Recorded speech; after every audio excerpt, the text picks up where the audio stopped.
ரொம்ப வருஷத்துக்கு முன்னாடி இங்கிலாந்துல இருந்து ஒரு கப்பல் நிறைய மக்கள் அமெரிக்காவுக்கு போனாங்க.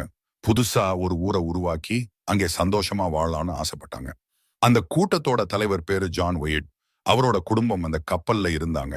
அமெரிக்காவுக்கு போன கொஞ்ச நாள்ல ஜான் ஒயிட்டோட பேத்தி பிறந்தா.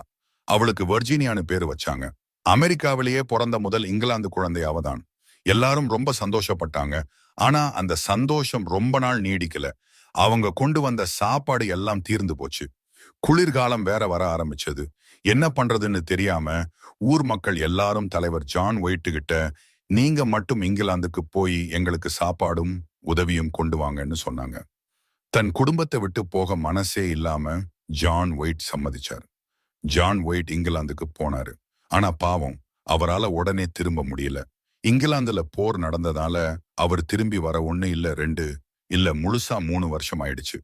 3 வருஷம் கழிச்சு ஜான் ஒயிட் வேக வேகமா தன் மக்களை பார்க்க ஓடி வந்தார். ஆனா கரையில இறங்கினா அங்கே ஊரே காலி. ஒரு காக்கா கூட இல்ல. 100க்கும் மேல இருந்த மக்கள் ஒருத்தரையும் காணோம். அவங்க இருந்த வீடுகள் எல்லாம் காணோம். ஆனா சண்டை நடந்த மாதிரி எந்த அடையாளமும் இல்ல. ஒரு பொருள் கூட சிதறி கிடக்கல. எல்லாம் அமைதியா இருந்துச்சு. ஜான் ஒயிட் பயந்து போய் எல்லா இடத்துலயும் தேடினார். அப்போ அந்த ஊரோட வாசல்ல இருந்த ஒரு பெரிய மரத்தூண்ல ஒரு வார்த்தை மட்டும் செதுக்கப்பட்டிருந்துச்சு.